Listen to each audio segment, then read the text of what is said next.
Hello friends, my name is Anuradha. आज के इस वीडियो में हम क्लास 5th मैथ्स का chapter the fish tell discuss करेंगे। तो यहाँ पे एक छोटी सी पोयम दी गई है, उसे हम रीड कर लेते हैं। Deep under the see the lovely colour fish swimming peacefully. समुद्र की गहराइयों में उन लवली फिश और रंग बिरंगी फिश को देखो जो तैर रही हैं, शांति से स्विम कर रही हैं, तैर रही हैं समुद्र में। This special poem in 3 lines is called a haiku. ये 3 लाइन की छोटी सी पोयम, इसे हम कहते हैं haiku. Such poem about nature are popular in Japan. जो नेचर से रिलेटेड पोयम है वो प्रसिद्ध है जापान में। Here is another haiku. The lake clams smooth still, a fish jumps up, the returns ripples shake the lake. Do you know any poem about fish? क्या आपको पता है एक पोयम जो फिश से रिलेटेड हो? Here are some drawing made by children. यहाँ पे कुछ ड्राइंग दी गई है, वो चिल्ड्रन ने बनाई है। When you think of fishes, what shape come to your mind? जब तुम फिशेस के बारे में सोचते हो तो तुम्हारे मन में कौन कौन से चित्र आते हैं, उन्हें यहाँ पे ड्रॉ करना है।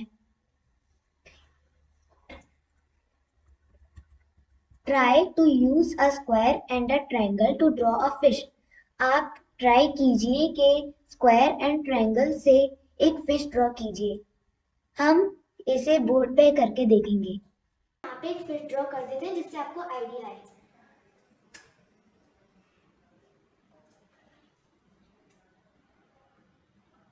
देखिए, हमने यहाँ पे एक फिश ड्रॉ कर दी है।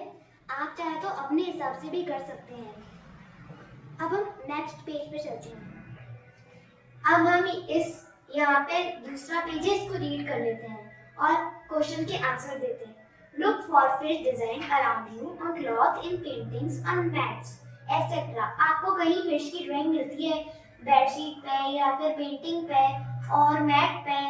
अगर आपने कहीं देखी है तो आप यस कीजिए और कहाँ देखिए वो बता दीजिए। मैंने तो बेडशीट पे देखी है, इसलिए मैं इसका आंसर लिखूंगी on the bedsheet. means a fish and Meenakshi is a girl whose eyes look like a fish. Can you think of someone who has such eyes? Meenakshi एक लड़की है जिसकी आंख एकदम फिश जैसी है। क्या आपने किसी और को देखा है जिसकी आंख फिश जैसी हो? मैंने तो नहीं देखा, इसलिए मैं इसका आंसर नो करूंगी। अगर आपने देखा हो तो आप यस कर सकते हैं।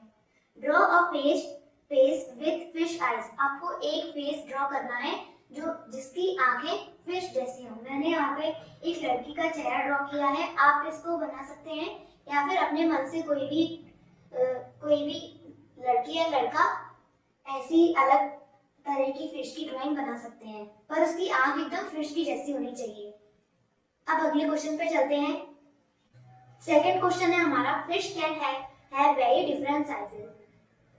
मछलियां बहुत अलग अलग तरह की साइजेस की होती हैं। The small fish is about 1 centimetre long. एक छोटी सी फिश एक 1 सेंटीमीटर के बराबर होती है। How much is the biggest fish you can imagine. तुम कौन सी बड़ी फिश कितनी बड़ी हो सकती है यहाँ पे लिखना है। मेरे ख्याल से 18 मीटर हो सकती है। How many times is your fish can then the smallest fish. जो हमने लिखा है कि 18 मीटर फिश है हमारे ख्याल से, तो 1 सेंटीमीटर के कितने ज्यादा है। तो हमें यहाँ पे करना है कि 18 मीटर कितने सेंटीमीटर का होगा। तो उसके लिए हमें 1 metre is equal to 100 centimetre. तो 18 मीटर कितने का होगा? 100 इंटू 18 इज इक्वल टू 1800। तो 18 मीटर 1800 सेंटीमीटर के बराबर होगा। मतलब हम ये लिख सकते हैं कि ये जो बड़ी फिश है वो छोटी फिश से 1800 सेंटीमीटर ज्यादा बड़ी है। तो यहाँ पे एक पैसेज दिया गया है, उसे रीड कर लेते हैं। The big fish is the whale shark. It is actually not a whale but is a big fish. Whales are different from fish.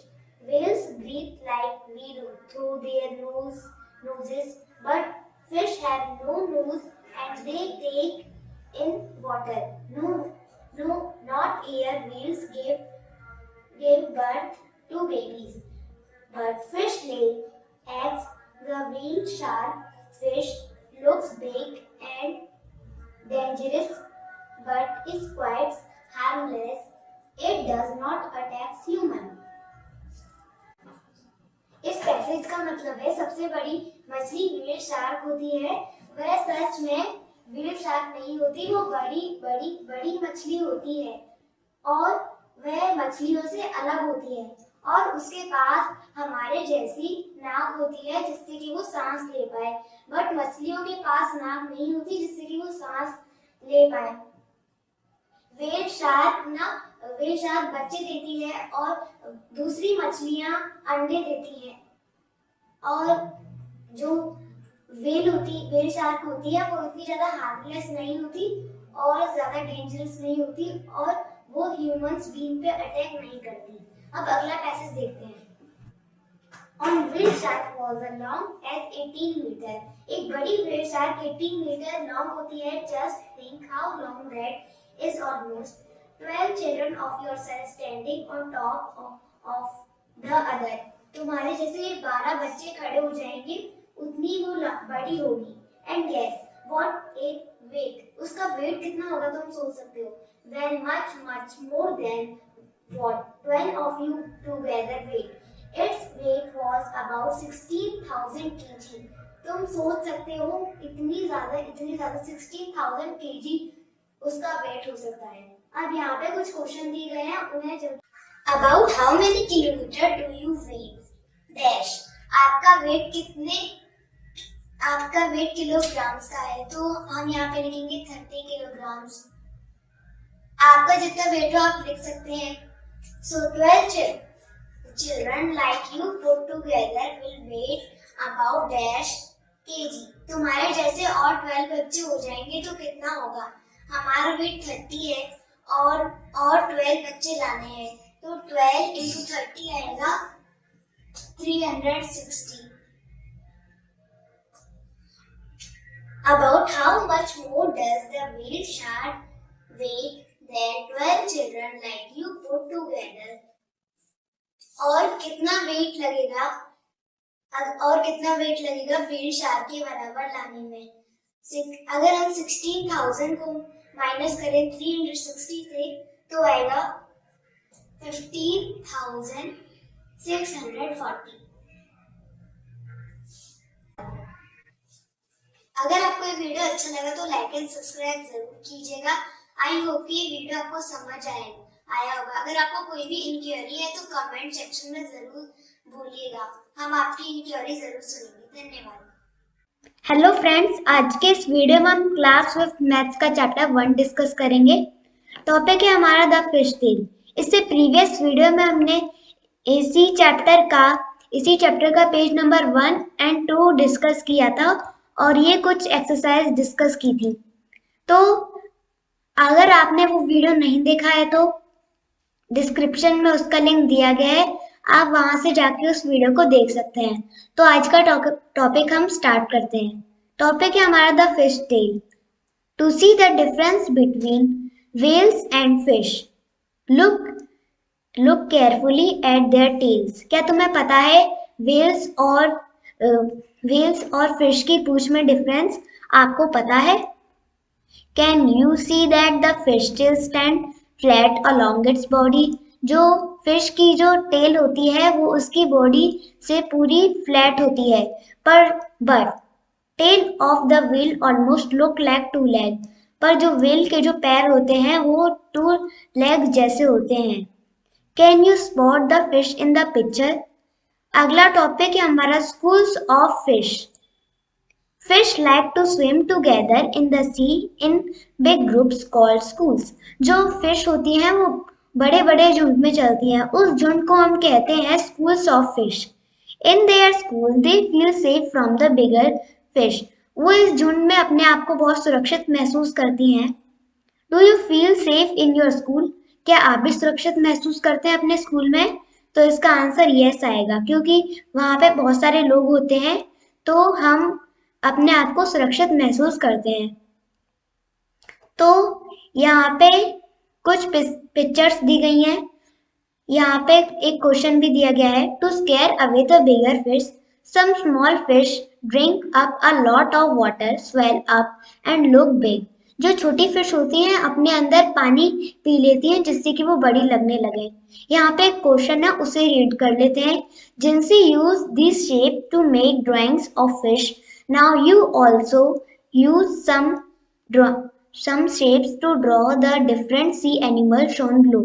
इसे हम बोर्ड पे करके देखेंगे।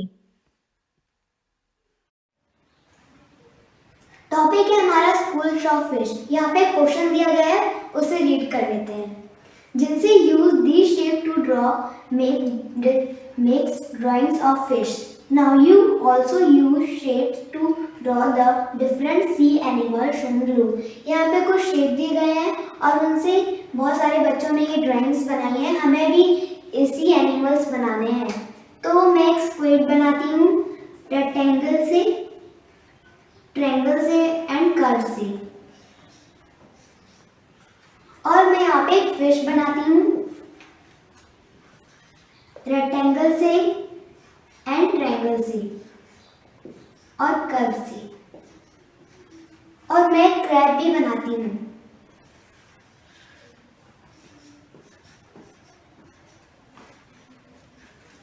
आप चाहें तो और भी बना सकते हैं। अब यहाँ पे हमें कुछ सी एनिमल दिए गए हैं, उन्हें रीड कर लेते हैं। आई होप कि यहाँ तक आपको समझ आया होगा। तो चलिए अपने नेक्स्ट पेज पे चलते हैं। यहाँ पे कुछ बहुत प्रकार के सी एनिमल दिए गए हैं, उन्हें रीड करते हैं। Sea urchin, lobster, red snapper, eel,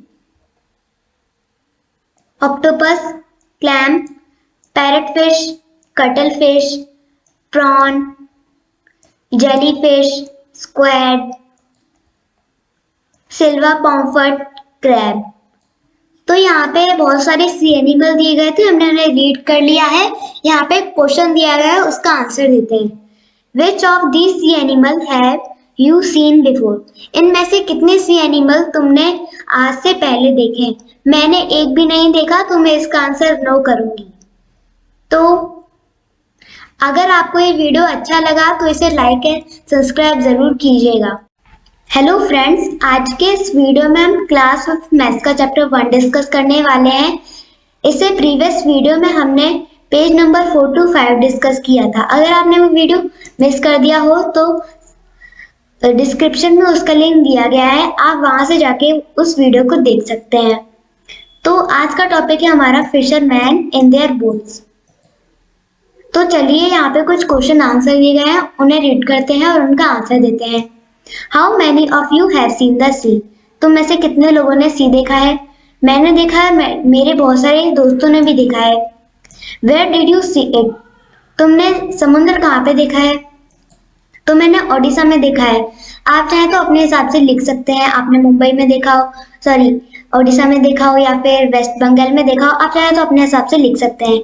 did you see it? Did you see it in a movie और फॉर रियल? तुमने मूवी में देखा है या फिर रियल में देखा है? मैंने दोनों में देखा है, बोथ। आप चाहे आपने या फिर तो आपने मूवी में देखा हो या फिर आपने रियल में देखा हो, आप यहाँ पे अपने हिसाब से आंसर लिख सकते हैं। How deep do you think the sea could be? Find out. तुम्हारे ख्याल से समुद्र कितना गहरा हो सकता है, तुम्हें फाइंड आउट करना है। तो थिंक की बात हो रही है, तो थिंक का मतलब है तुम्हारे ख्याल से। तो मेरे ख्याल से समुद्र थाउजेंड्स ऑफ मीटर हो सकता है। आप चाहें तो अपने हिसाब से लिख सकते हैं। Do you know how to swim? क्या तुम्हें पता है कैसे स्विम करते हैं? मेरे को नहीं पता, तो मैं इसका आंसर करूंगी I don't know how to swim. Would you be scared the high sea waves? क्या तुम्हें समुद्र की लहरों से डर लगता है? मेरे को लगता है, मेरे ख्याल से आप सभी को भी लगता ही होगा। तो चलिए अब अपने पेज नंबर 6 पे चलते हैं। यहाँ पे स्टार्टिंग में कुछ क्वेश्चन दिए गए हैं, उन्हें रीड कर लेते हैं और उनका आंसर देते हैं। Close your eyes and imagine the sea with waves rising high. अपनी आंखें बंद करो और सोचो कि समुद्र की लहरें राइजिंग हाई ऊपर ऊपर उठ रही हैं। How high do you think the waves can go? तुम्हारे ख्याल से वेव्स कितने ऊपर उठ सकती हैं? तो थिंक की बात हो रही है, मतलब तुम्हारे ख्याल से। तो मैंने इसका आंसर लिखा है 4 to 50 मीटर। आप चाहे तो अपने हिसाब से लिख सकते हैं। Imagine that there are fishermen in their boats going up and down with the waves. अपनी आंखें बंद करो और इमेजिन करो, सोचो कि फिशरमैन अपनी बोट्स के साथ हैं और वो समुद्र की लहरों के साथ ऊपर नीचे हो रहे हैं। They start their trip when it still dark. वो अपनी यात्रा तब स्टार्ट करते हैं जब थोड़ा अंधेरा हो जाता है। Some go on a simple boat made from logs of wood tied together. वो अपनी बोट रस्सियों से एक साथ बांध के बनाते हैं। आप देख सकते हैं यहाँ पे भी कुछ सिंपल टाइप की बोट दी गई हैं। If the sea is wrought with very high tides and strong wind, then these fishermen have a very difficult time. जब जोर जोर से हवाएं चलने लगती हैं तो इन फिशरमैन के लिए बहुत डिफिकल्ट टाइम होता है। These log boat do not go very far. ये लॉग बोट ज्यादा दूर नहीं जाती हैं। If the wind is helpful, they travel about 4 kilometer in 1 hour. अगर हवा हेल्पफुल होती है तो वो 4 किलोमीटर 1 आवर में कंप्लीट करते हैं। अब यहाँ पे कुछ क्वेश्चन दिए गए हैं। How long will they take to go a distance of 10 kilometre? अब हम इसे बोर्ड पे करके देखेंगे। चलिए, हमारा क्वेश्चन है how long will they take to go a distance of 10 kilometre. वो 10 किलोमीटर कितनी देर में कंप्लीट करेगा? हमें यहाँ पे दिया गया है कि 1 आवर में वो 4 किलोमीटर करता है। तो 10 सवाल है हमारा 10 किलोमीटर कितनी देर में कंप्लीट करेगा। तो हमें यहाँ पे सिंपल 10 को 4 से डिवाइड करना है। यहाँ पे हम 8 लिखेंगे,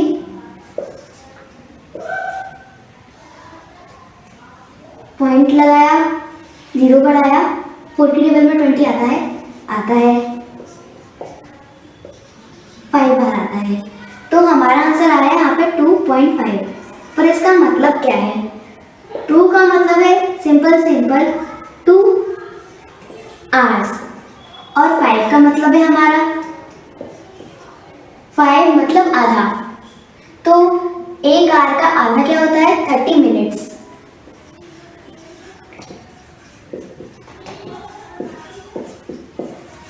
तो log boat 10 kilometre 2 hours and 30 minute में कंप्लीट करेगी। तो चलिए अब हम अपने क्वेश्चन 2 पे चलते हैं। अब हम आ गए अपने क्वेश्चन नंबर 2 पे। क्वेश्चन है हमारा guess how can go in 1 hour if you walk fast. आप कितनी दूर जा सकते हैं 1 आवर में अगर आप तेज चले तो इसका आंसर होगा I guess I can travel 4 to 5 kilometre if I walk fast. अगर मैं सोच सकती हूँ कि मैं ट्रैवल कर सकती हूँ 4 to 5 किलोमीटर अगर मैं तेज चलूँ तो। आप चाहे तो अपने हिसाब से देख सकते हैं कि आप कितना चल सकते हैं। तो चलिए अब हम अपनी स्क्रीन पे चलते हैं। तो आ गए हैं हम अपनी स्क्रीन पे। पेज नंबर है हमारा 7। Fisherman can feel the wind and look at the sun to find out which way to go. Fisherman जो होते हैं वो सन को देखते हैं और हवा को महसूस करते हैं, तो उन्हें पता चल जाता है कि उन्हें कहाँ पे जाना है। Many of us would get lost and not be able to find our way on the sea where you only see water and nothing else. अगर हम जाएंगे सी पे तो हमें हर जगह पानी ही दिखेगा, क्योंकि समुद्र बहुत बड़ा होता है। हम वहाँ पे खो जाएंगे और अपना रास्ता नहीं ढूंढ पाएंगे। हमें हर जगह पानी और पानी ही दिखेगा और कुछ नहीं दिखेगा। यहाँ पे कुछ फाइंड आउट करने वाले क्वेश्चन दिए गए हैं, उन्हें देख लेते हैं। Look at the sun and find out the direction from it rise. सन को देखो और पता करो कि सन कहाँ से उगता है। तो हम बचपन से पढ़ते आ रहे हैं कि सन हमेशा ईस्ट से उगता है। From where you are, what interesting thing do you see to your east? तुम्हारे ईस्ट में कौन सी इंटरेस्टिंग चीज है? ईस्ट का मतलब जहाँ से सन उगता है। तो ईस्ट में मेरे टेबल है, लैपटॉप का चार्जर है, पेंसिल है। Name two thing that are lying to your west. तुम्हारे वेस्ट में क्या है? वेस्ट का मतलब जहाँ से सन डूबता है। तो मेरे वेस्ट में माउस है, मार्कर्स है। आपके जो ईस्ट और वेस्ट में हो आप बता सकते हैं। आई होप कि यहाँ तक आपके सारे डाउट क्लियर हुए होंगे। अगर आपको ये वीडियो अच्छा लगा तो इस वीडियो को लाइक एंड सब्सक्राइब जरूर कीजिएगा। हेलो फ्रेंड्स, आज के इस वीडियो में हम क्लास 5 मैथ का चैप्टर 1 डिस्कस करेंगे। इससे प्रीवियस वीडियो में हमने fisherman in their boat topic discuss किया था। आज का टॉपिक है हमारा व्हाट अ कैच। ऑल्सो अगर आपने वो प्रीवियस वीडियो नहीं देखा है, डिस्क्रिप्शन में उसका लिंक दिया गया है, आप वहां से वो वीडियो देख सकते हैं। तो चलिए अपना टॉपिक स्टार्ट करते हैं। टॉपिक है हमारा what a catch. Out on the sea, fishermen look for a place where they hope to find a good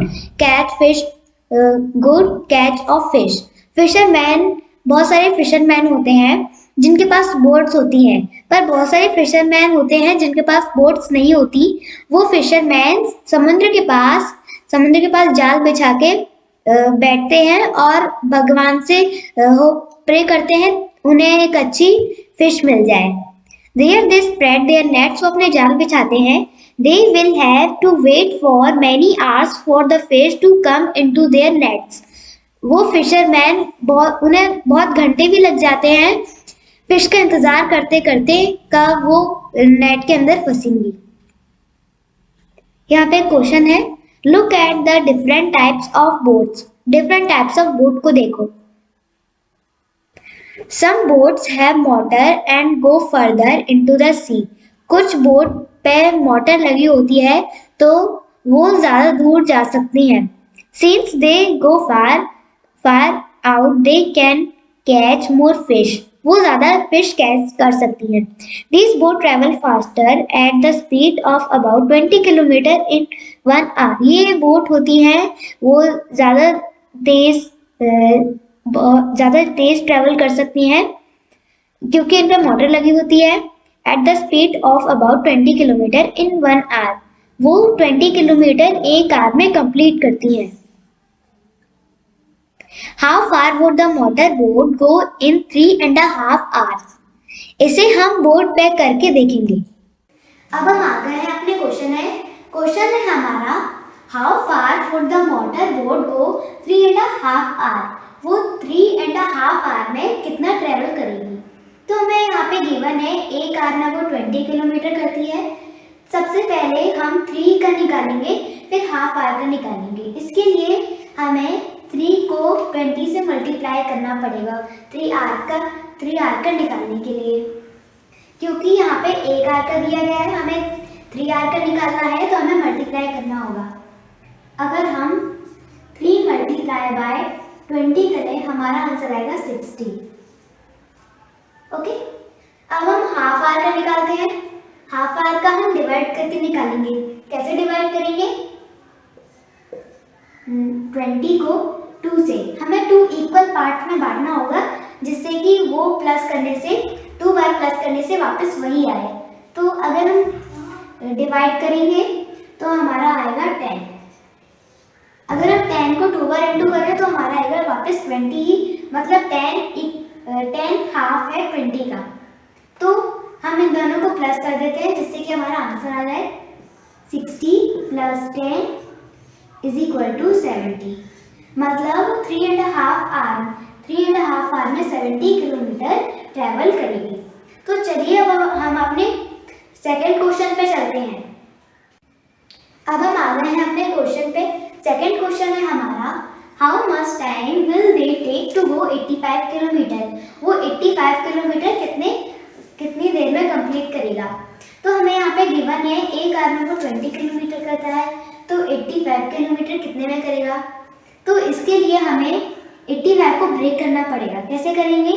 80 plus 5 is equal to 85 आया। और पहले हम 80 का निकालेंगे, फिर हम 5 का निकालेंगे।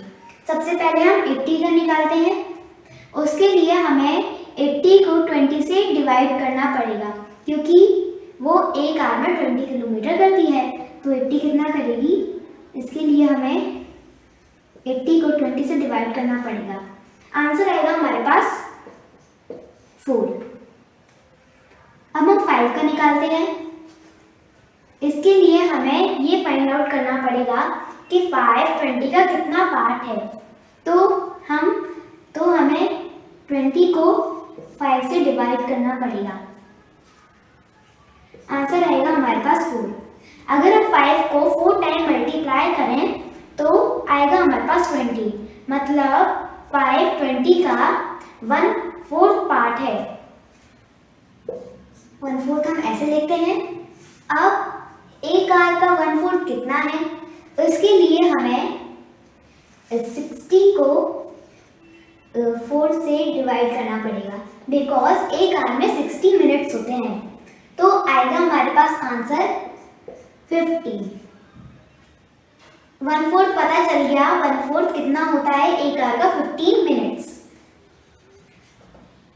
तो मतलब वो 85 किलोमीटर 4 आवर्स एंड 15 मिनट्स में कंप्लीट करेगी। अब हम बैक चलते हैं अपनी स्क्रीन पे। अब हम आ गए हैं अपनी स्क्रीन पे। पेज नंबर है हमारा 8। तो यहाँ पे कुछ बोट्स की पिक्चर दी गई है, जैसे कि motor boat, long tail boat, big machine boat, जिसे हम कहते हैं ट्रॉलर्स। यहाँ पे एक पैसेज दिया गया है, but the fisherman are now very worried. Fisherman अब चिंतित हैं। There are some very big machines boat trawlers in the business. वो जो बिग मशीन बोट्स हैं जिन्हें हम कहते हैं ट्रॉलर्स, वो अपना बिजनेस कर रही हैं। They go far out and put their nets, big nets. वो समुद्र की गहराई में जाते हैं और बड़े बड़े जाल छोड़ते हैं। This way they collect a whole lot of fish. ये तरीका है बहुत सारी फिश कलेक्ट करने का। Living very few near the seashore, they also stay out on the sea for many days. These big boats also catch the small baby fish.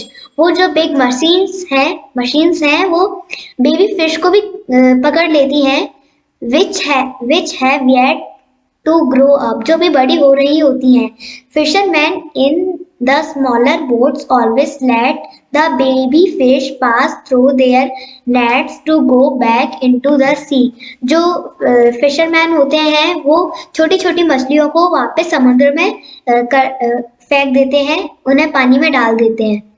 They choose a net size in such a way that only the grown up fish are catch. वो बड़ी बड़ी एक ऐसा net fisherman use करते हैं जो सिर्फ बड़ी बड़ी मछलियां ही पकड़ सकती हैं। अब चलते हैं अपने पेज नंबर 9 पे।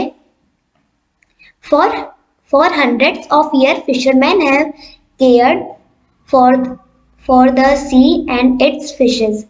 बहुत सालों से जो फिशरमैन है वो समुद्र और समुद्र की फिशेस को केयर करते आ रहे हैं। And fished only a little to eat and sell. वो उतनी ही फिश लेते हैं, कैच करते हैं जो उन्हें खाने के लिए और सेल करने के लिए चाहिए। They state that if travelers catch thousands of kilograms of fish every day, जो ट्रॉलर्स होते हैं वो एक दिन में thousands of kilogram fish पकड़ते हैं। There will be no fish left in the sea. अब फिशरमैन को ऐसा लगता है कि आगे जाके समुद्र में फिश बचेंगी ही नहीं, सारी फिश खत्म हो जाएंगी।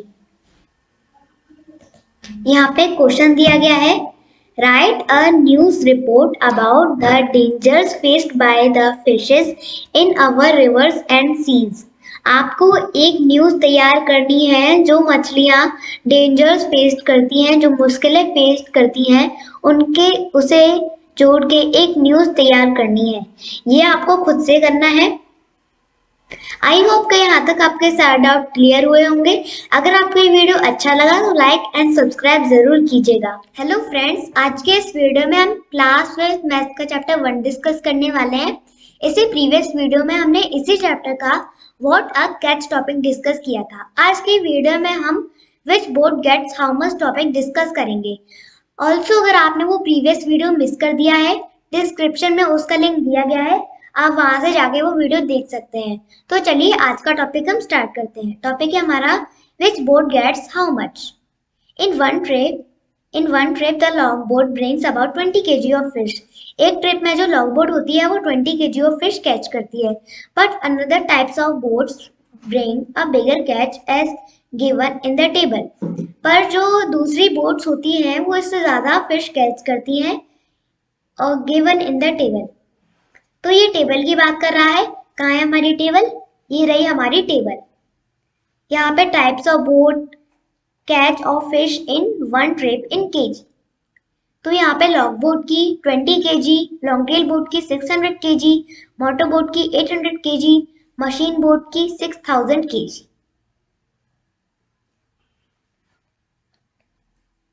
The table also shows the speed of each type of boat which is how far each boat goes in 1 hour। ये टेबल उसकी स्पीड भी दे रही है कि वो एक आवर में कितना ट्रेवल करते हैं। Speed of the boat how far it goes in 1 hour, वो एक आवर में कितना ट्रेवल कर रही है। तो लॉन्ग बोट की 4 किलोमीटर पर आवर का मतलब है एक घंटे में। लॉन्ग टेल बोट की 12 kilometre per hour, motor boat की 20 kilometre per hour, machine boat की 22 kilometre per hour. Look at the table and calculate. ये टेबल देखो और कैलकुलेट करो। ये हमें क्या कैलकुलेट करने को कह रहा है? ये हमें कह रहा है कि नीचे कुछ क्वेश्चन दिए गए हैं, उन्हें कैलकुलेट करो। ये ABC क्वेश्चन है, इन्हें हम बोर्ड पे करके देखेंगे। अब हम आ गए हैं अपने क्वेश्चन पे। क्वेश्चन ए है हमारा about how much fish in all each type of boat bring 7 trip. हमें आपकी एक ट्रिप की दी हुई है, सबकी एक ट्रिप की दी हुई है और हमें 7 ट्रिप की निकालनी है कि वो 7 ट्रिप में सारी बोट्स कितना फिश कैच करेंगी। तो हमें यहाँ पे एक की दी हुई है, हमें 7 ट्रिप की निकालनी है। सबसे पहले हम लॉन्ग बोट की निकालते हैं। तो लॉन्ग बोट की हमें दी हुई है 20 kg, तो 7 की निकालनी है। 20 मल्टीप्लाई बाय 7, हम इसे करके देखते हैं। 20 मल्टीप्लाई बाय 7, 7 0 से 0, 7 2 जा 40, आया हमारा 140। अब हम लॉन्ग टेल बोट की निकालते हैं। लॉन्ग टेल बोट की एक ट्रिप की है 600 kg, तो हमें 7 की निकालनी है। 600 मल्टीप्लाई बाय 7,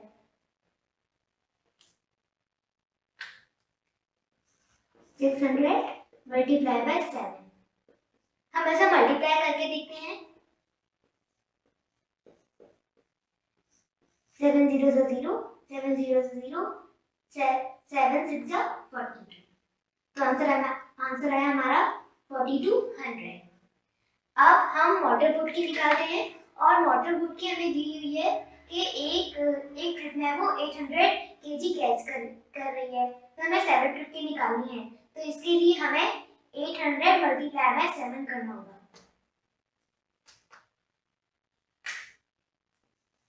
800 मल्टीप्लाई बाय 7, हम इसे मल्टीप्लाई करके देखते हैं।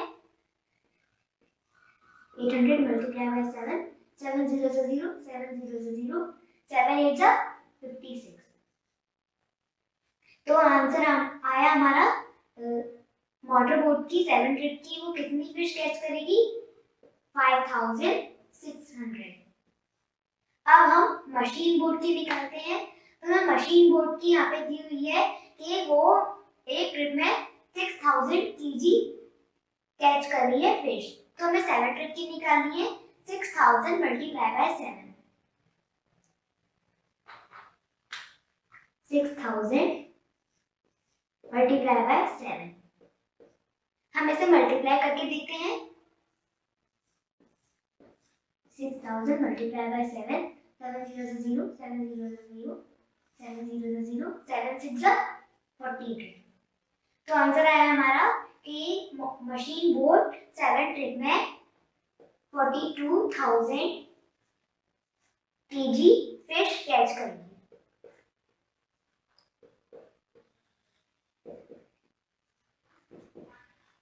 तो हमने सारी बोट की 7 ट्रिप की निकाली है।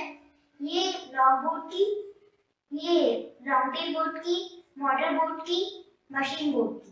अब चलते हैं हमारे बी क्वेश्चन पे।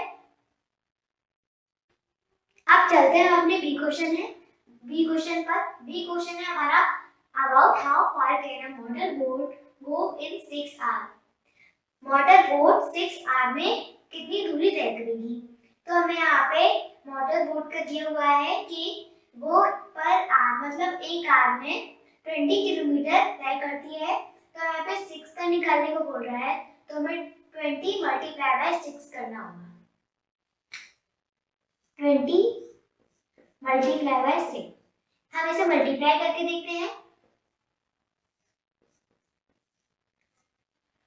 6 0 0, 6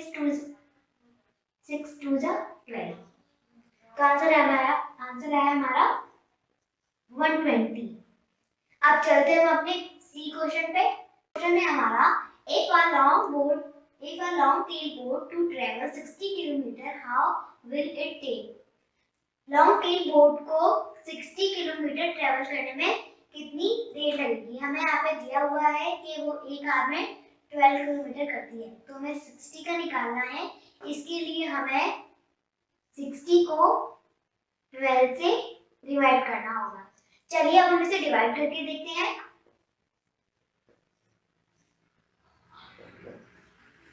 ट्वेल्व के टेबल में 60 आता है कितनी बार? 5 बार। तो आंसर आया हमारा 5। मतलब कि जो लॉन्ग टेल बोट है 60 किलोमीटर वो 5 आवर में कंप्लीट करेगी। हम इसके सामने आर लिख देते हैं।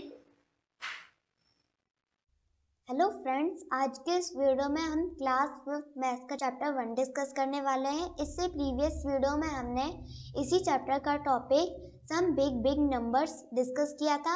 आज के वीडियो में हम the fish market topic discuss करने वाले हैं। अगर आपने वो प्रीवियस वीडियो नहीं देखा है, डिस्क्रिप्शन में उसका लिंक दिया गया है, आप वहाँ से जाके वो वीडियो देख सकते हैं। तो चलिए आज का टॉपिक हम स्टार्ट करते हैं। टॉपिक है हमारा the fish market. Have you been to a fish market? क्या तुमने कभी फिश मार्केट देखी है? If you have then you might know why a very noisy place is sometimes called a fish market. अगर तुमने घूमी है तो आप पता होगा कि जो नॉइसी प्लेस होती है उसे हम रिप्रेजेंट करते हैं फिश मार्केट कहते हैं।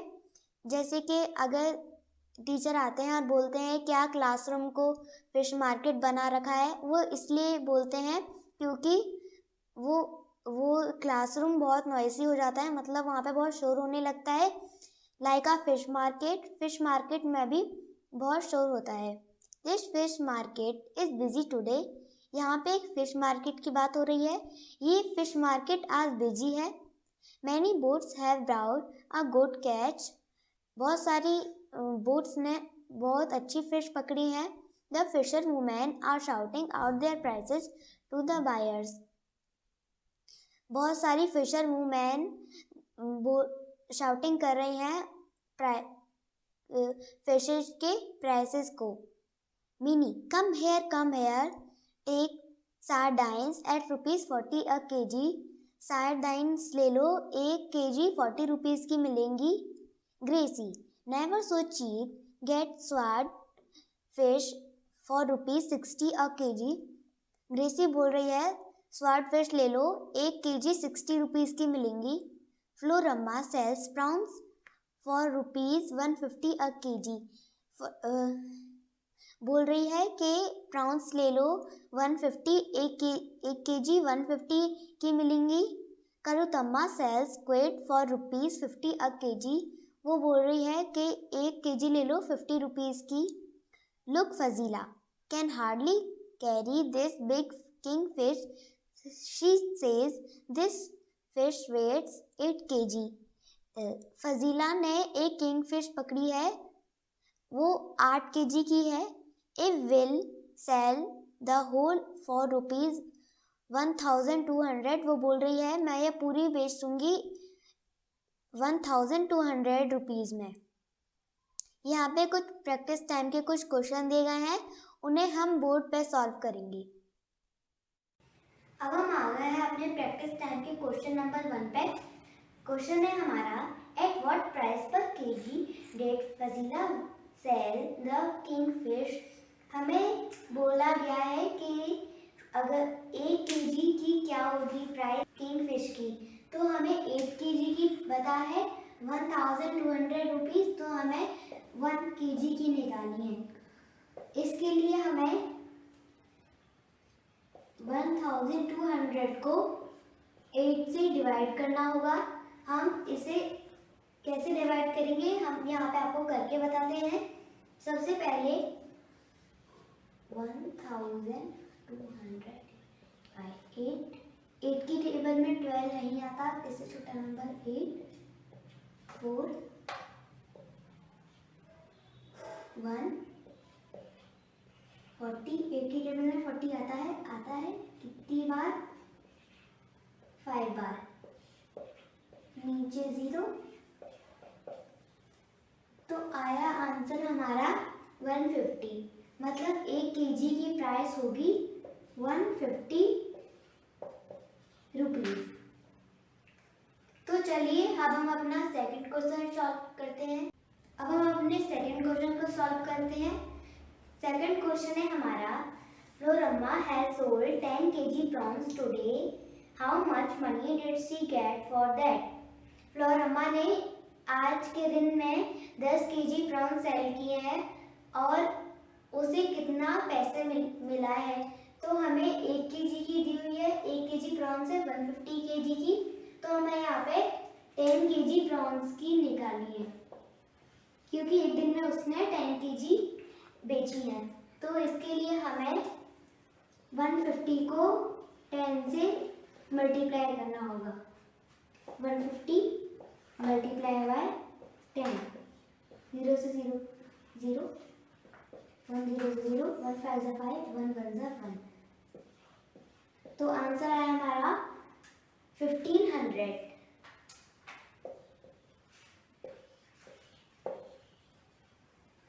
तो 10 केजी फिश की प्राइस है 1500। तो आ गए हैं हम अपने थर्ड क्वेश्चन पे। थर्ड क्वेश्चन है हमारा, Gracy sold 6 kg swat fish. Gracy ने 6 kg फिश बेची है। Mini has earned as much money as Gracie. How many kg of sardines did Minnie sell? Gracy ने 6 kg स्वैटफिश सेल की है और मिनी है उसने भी उसी के बराबर पैसे कमाए हैं। तो उसने कितनी केजी फिश सेल की है? तो सबसे पहले हमें 1 केजी की दी गई है कि ग्रेसी एक केजी की स्वैटफिश बेच रही है 60 रुपीज में, उसने 60, तो 6 केजी का क्या होगा? तो इसके लिए हमें 60 इंटू 6 करना होगा, आएगा हमारा 360।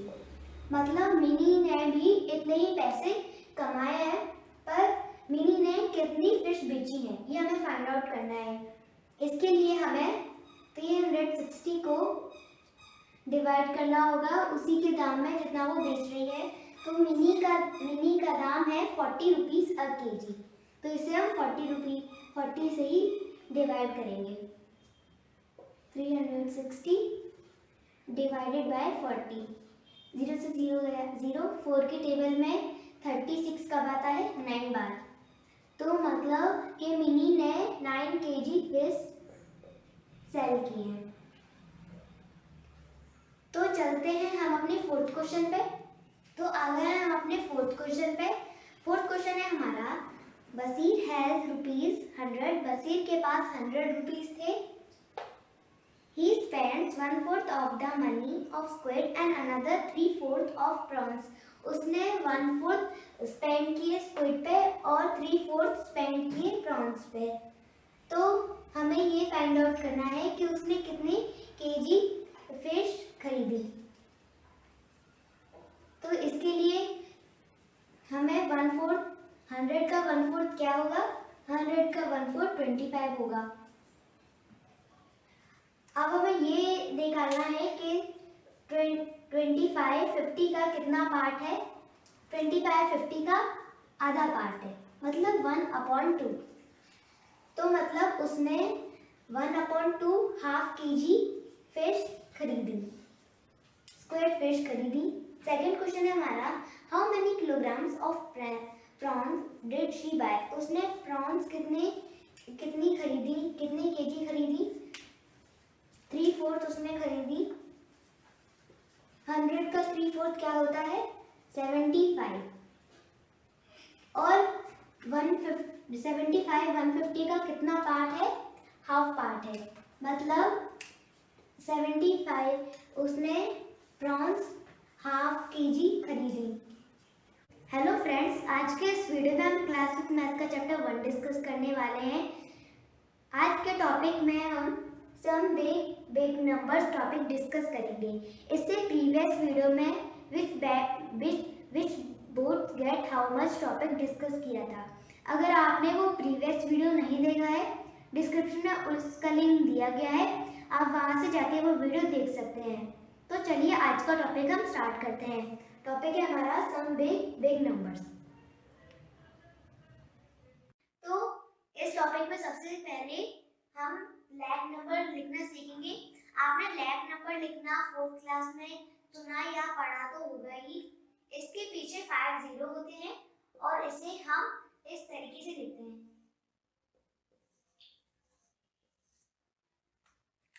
तो इन नंबर से रिलेटेड हमें कुछ क्वेश्चन दिए गए हैं, हम उन्हें सॉल्व करते हैं। सबसे पहले फर्स्ट क्वेश्चन है हमारा, what other things have you heard of in lakhs. तुमने लैक्स में कौन सी चीजें सुनी है? तो लैक्स बहुत बड़ा नंबर है, तो ज्यादा के लिए यूज होता है। तो cost of car, population of city, ज्यादा है पॉपुलेशन ऑफ सिटी तो लैक्स में आती है, कभी कभी करोड़ में भी चली जाती है, पर जहाँ तक हमें पता है पॉपुलेशन ऑफ सिटी लैक्स में ही होती है। तो आप चाहें तो अपने हिसाब से लिख सकते हैं। सी में कितने एनिमल्स होते हैं वो भी लैक्स में, या फिर प्लैनेट्स के हिसाब से, प्लैनेट्स तो बहुत होते हैं तो आप यहाँ पे प्लैनेट्स लिख सकते हैं, सी एनिमल्स लिख सकते हैं। तो चलिए हम अपने सेकंड क्वेश्चन पे चलते हैं। तो हम आ गए हैं अपने सेकंड क्वेश्चन पे। सेकंड क्वेश्चन है हमारा, right the number 1000। Now right 100,000. So how many zeros are there in the number 1 lakh, isn't it? तो हमें यहाँ पे बोला गया है कि हमें यहाँ पे 1000 लिखना है। 1000 में 3 जीरो होते हैं, 1 2 3, एक कॉमा। अब हमें यहाँ पे बोला गया है, नाउ राइट 100,000। 100,000 कैसे लिखेंगे? सबसे पहले 100 लिखेंगे, 100 और फिर 1000 लिखेंगे। 1000 के पीछे कितने जीरो होते हैं? 3 जीरो होते हैं, 1 2 3।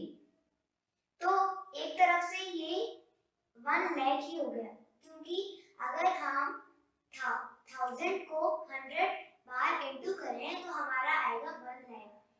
इसका मतलब कि 1 लाख को हम 100,000 भी कह सकते हैं। So how many zeros are there in the number 1 lakh? 1 lakh के पीछे कितने zeros होते हैं? 5. 1 lakh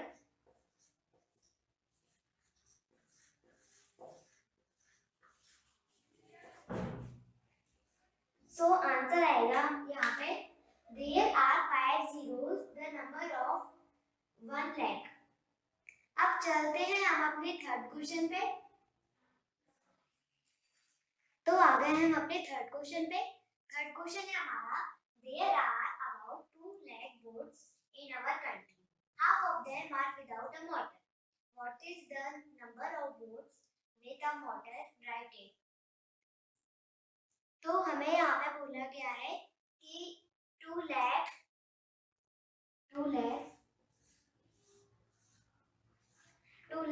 बोट्स हमारी कंट्री में, उनकी आधी में मोटर नहीं लगी हुई है, मतलब half of them are without motor. तो हमें यहाँ पे बोला गया है 2 लाख की आधी क्या होगा, तो इसके लिए हमें 2 लाख को 2 से डिवाइड करना होगा। तो आंसर आएगा हमारा 1 लाख। मतलब कि 2 लाख का आधा 1 लाख होता है। इसे हम 1 लाख भी लिख सकते हैं या फिर इसके पीछे 5 जीरो लगा के भी लिख सकते हैं, बात एक ही होगी। तो हम चलते हैं अपने फोर्थ क्वेश्चन पे।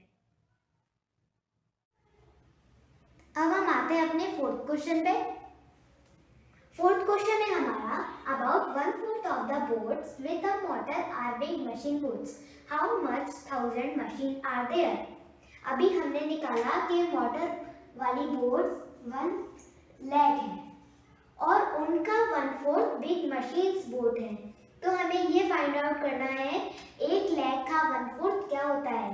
तो इसके लिए हमें 1 लाख को 4 पार्ट्स में डिवाइड करना होगा। तो हम उसका 1/4 निकालने के लिए तो हमें 1 लाख को 4 से डिवाइड करना होगा। 1 लाख के पीछे 5 जीरो होते हैं, 1 2 3 4 5 4 के टेबल में 10 नहीं आता, उससे छोटा नंबर 8 आता है। कितनी बार? 2 बार। बचा 2। 4 के टेबल में 20 आता है कितनी बार? 5 बार। हम इसको 0 उतार देंगे, 0।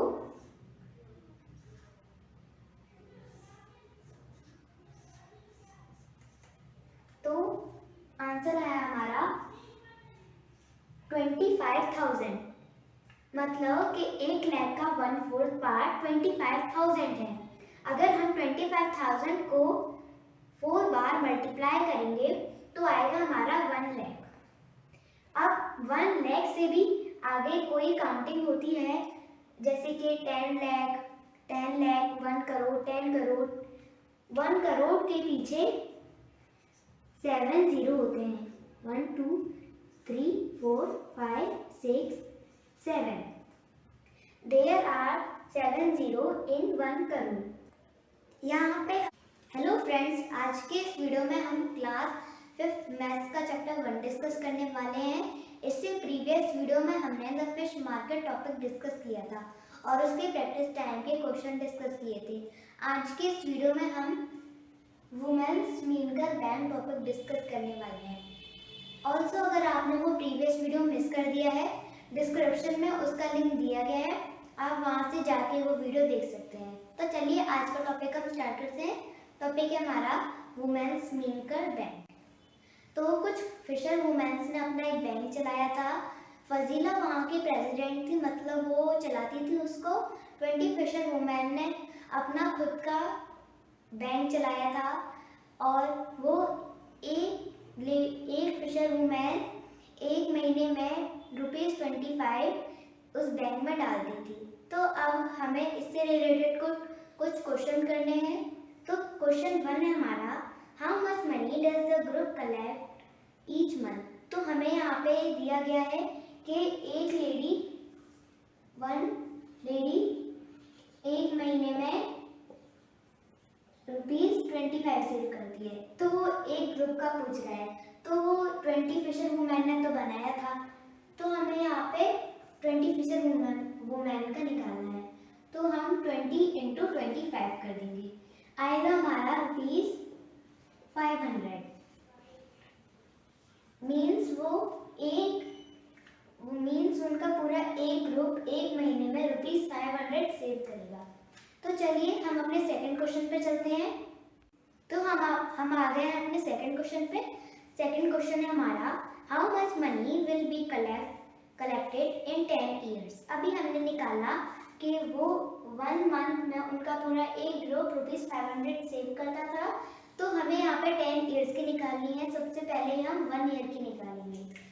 तो हमें यहाँ पे एक मंथ की दी हुई है, 1 ईयर हैज 12 मंथ्स, तो 12 इंटू 500 इज इक्वल टू 6000। वो एक ईयर में 6000 रुपीज कलेक्ट कर रहे हैं। अब हम इसे ही इंटू करके 10 से इंटू करके हम 10 ईयर्स का निकाल लेंगे, क्योंकि हमने एक ईयर की निकाली है 6000 इंटू 10 कर देंगे, आएगा हमारा 60,000। वो 10 ईयर में उनका वो ग्रुप 60,000 रुपीज सेव करेगा। तो चलिए हम अपने प्रैक्टिस टाइम के क्वेश्चन सॉल्व करते हैं। अब हम आ गए अपने प्रैक्टिस टाइम पे। सबसे पहले हम इसे स्टार्ट करने से पहले हमें यहाँ पर एक पैसेज दिया गया है। हमें यहाँ पे दिया गया है कि झांसी को पैसों की ज़रूरत थी नेट खरीदने में, और ग्रेसी को ज़रूरत थी पैसों की नेट खरीदने में, और झांसी और उसकी सिस्टर को भी पैसों की ज़रूरत थी लॉग बोट खरीदने में। तो उन्होंने लोन लिया और उन्होंने they will return it with interest, वो इंटरेस्ट के साथ पे किया। तो ये लोन क्या होता है, जैसे हमें पैसों की कभी ज़रूरत पड़ती है तो हम बैंक से पैसे उधार लेते हैं और उसका इंटरेस्ट चुकाते हैं, थोड़ा उससे ज़्यादा चुकाते हैं। तो प्रैक्टिस टाइम के एक क्वेश्चन है हमारा, Gracy took a loan of ₹4000 to buy a net. Gracy ने एक लोन लिया 4000 का नेट खरीदने के लिए। She paid back ₹345 every month for 1 year. वो एक महीने में 345 रुपीज देती रही एक ईयर तक। How much money did she पे बैक टू द बैंक। हाँ, अब हमें यहाँ पे बोला गया है कि वो एक मंथ में कितना निकालेगी। तो हमें यहाँ पे दिया गया है कि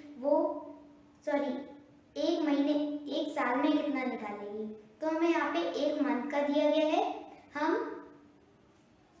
इसी तरह हम 1 ईयर का भी निकालेंगे। 1 मंथ का हमें दिया गया है ₹345। हम इसे 12 से इंटू कर देंगे।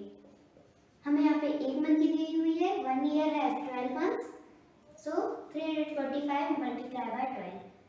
तो चलिए हम इसे मल्टीप्लाई करके देखते हैं। 345 मल्टीप्लाई बाय 12, 2 5 जा 10, ऊपर गया 1, 2 4 जा 8, 8 + 1 9, 2 3 जा 6, 1 5 जा 5, 1 4 जा 4, 1 3 जा 3, 0, 9 + 5 = 14, ऊपर गया 1, 6 + 1 7, 7 + 4 = 11, 11 की 1 गया ऊपर, 3 + 1 4। मीन्स वो एक साल में 4140 रुपीज पे करेंगी। तो हमने अभी उसने लोन तो लिया था ₹4000 का, तो ये 140 कहाँ से ऐड हुए। हम अभी हमने पढ़ा था कि हम इंटरेस्ट के साथ चुकाते हैं, जितना हमने लिया था उससे थोड़ा सा ज़्यादा चुकाएंगे। तो ग्रेसी ने 140 ज़्यादा रुपीज दिए। तो चलते हैं हम अपने प्रैक्टिस टाइम के सेकंड क्वेश्चन पे। अब हम आ गए हैं प्रैक्टिस टाइम के बी क्वेश्चन पे। बी क्वेश्चन है हमारा, Jhansi and her sister took a loan of ₹21,000 to buy a log boat. Jhansi और उसके सिस्टर ने एक लोन लिया 21,000 का लॉग बोट खरीदने के लिए। She paid back a total of ₹23,520 in 1 year. वो एक ईयर में 23,520 रुपीज पे की। हाउ मच डिड दे पे बैक एवरी मंथ। तो हमें यहाँ पे एक मंथ की निकालनी है। हमें यहाँ पे फुल 1 ईयर की दी हुई है, हमें 1 मंथ की निकालनी है, मतलब हमें 12 मंथ्स की दी हुई है। क्या दी हुई है? 23,520। हम 23,520 को डिवाइड कर देंगे किससे? 12 से। तब हमें एक मंथ की पता चल जाएगी। तो हम इसे डिवाइड करके देखते हैं। 23,520 डिवाइडेड बाय 12। 12 के टेबल में 23 आता है, नहीं आता, तो इसे छोटा नंबर 12। तो 23 माइनस 12 इज इक्वल टू 11। नीचे आया 5, 1 लिखेंगे। 115 से छोटा नंबर है 108, क्योंकि 115 12 के टेबल में नहीं आता। 115 माइनस 108 इज इक्वल टू 7। नीचे आया 2। 12 के टेबल में 72 आता है कितनी बार? 6 बार। एज इट इज 0 उतार लेंगे, तो आएगा हमारा 1 मंथ में वो पे करेगी कि है 1,960 रुपीज। हेलो फ्रेंड्स, आज के इस वीडियो में हम क्लास 5th मैथ्स का चैप्टर 1 डिस्कस करने वाले हैं। इससे प्रीवियस वीडियो में हमने the women's Meenkar bank topic discuss किया था और उसके प्रैक्टिस टाइम के क्वेश्चन डिस्कस किए थे। अगर आपने वो प्रीवियस वीडियो नहीं देखा है, डिस्क्रिप्शन में उसका लिंक दिया गया है, आप वहाँ से जाके वो वीडियो देख सकते हैं।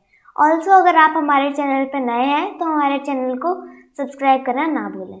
तो चलिए आज का टॉपिक हम स्टार्ट करते हैं। टॉपिक है हमारा why don't we start a new fish drawing factory.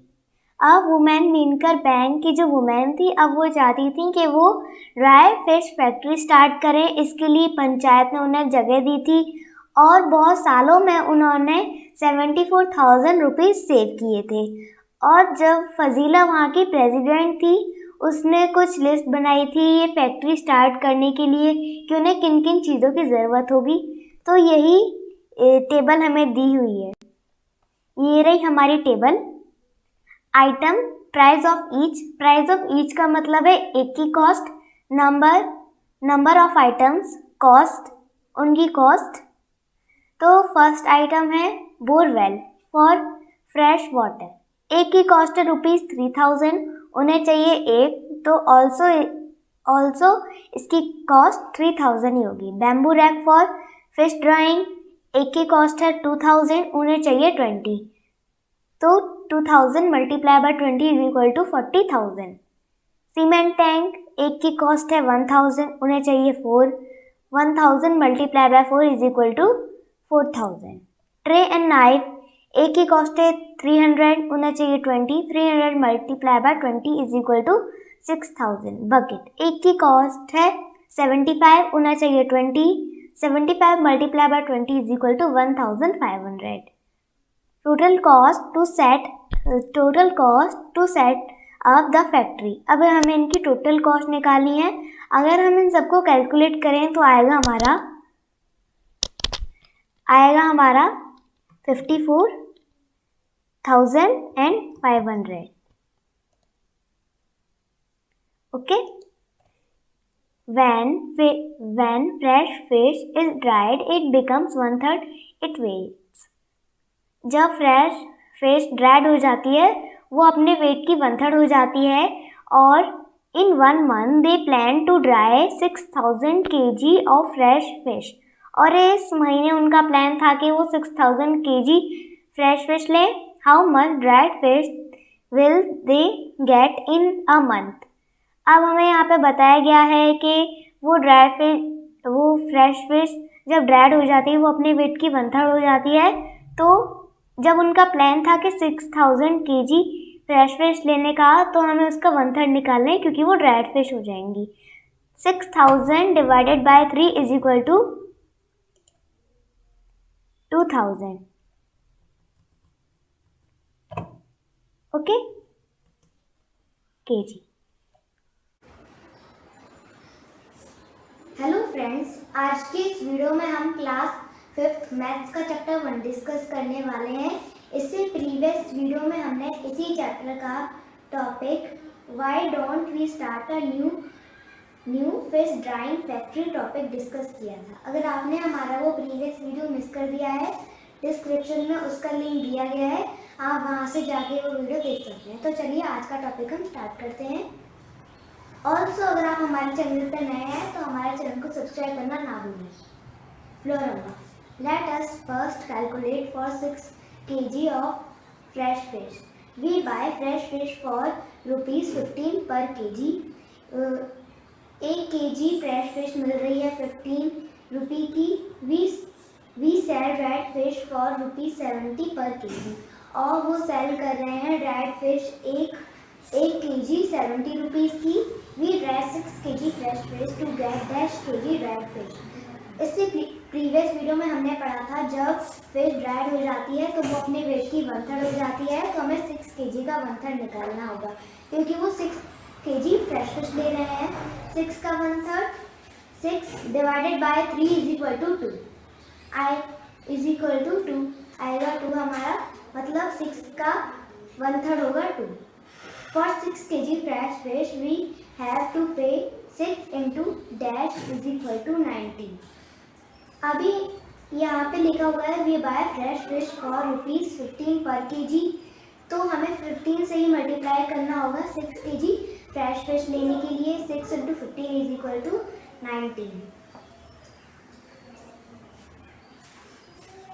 We will sell 2 kg dried fish and get 2 into dash is equal to rupees dash।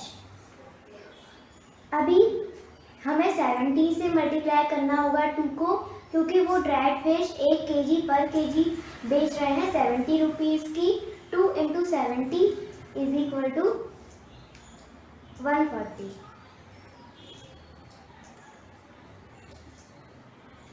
Next, so if we dry 6 kg fresh fish we will earn dash minus 90 is equal to rupee dash। अब जबकि वो earn कर रहे हैं 140 minus 90 is equal to 50।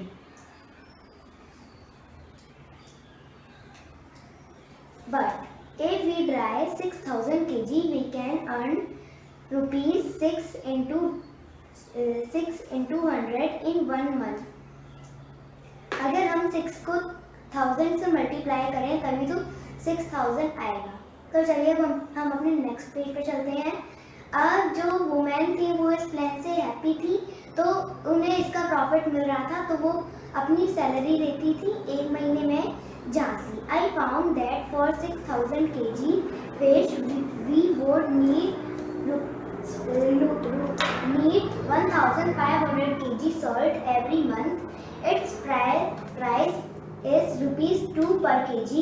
आप उन्हें 6000 kg fresh fish ले रहे हैं और उन्हें इसके लिए 1500 kg सॉल्ट चाहिए और 1 kg की प्राइस है ₹2। Monthly cost salt 1500 into 2 is equal to ₹3000। क्योंकि अब वो 1500 kg सॉल्ट ले रहे हैं तो हमें उनसे 2 से मल्टीप्लाई करना होगा, क्योंकि 1 kg की कॉस्ट है ₹2। Packing and bus charges is equal to ₹3000। So the total monthly cost of drying and selling the fish is equal to rupees dash। अब हम 3000 और 3000 को प्लस करेंगे तो आएगा हमारा 6000। Fazila, that sound very good। Our calculations tell us that every month our bank will earn rupees 44,000। अब यहाँ पे हमारा चैप्टर होता है खत्म। आई होप कि यहाँ तक आपके सारे डाउट क्लियर होंगे। अगर आपने इस चैप्टर का कोई भी वीडियो मिस कर दिया हो तो प्लेलिस्ट में जाइए, आपको वहाँ पे सारे वीडियो लाइन वाइज मिल जाएंगे। अगर आपको हमारा वीडियो अच्छा लगे तो हमारे चैनल को लाइक एंड सब्सक्राइब करना ना भूलें। Thank you.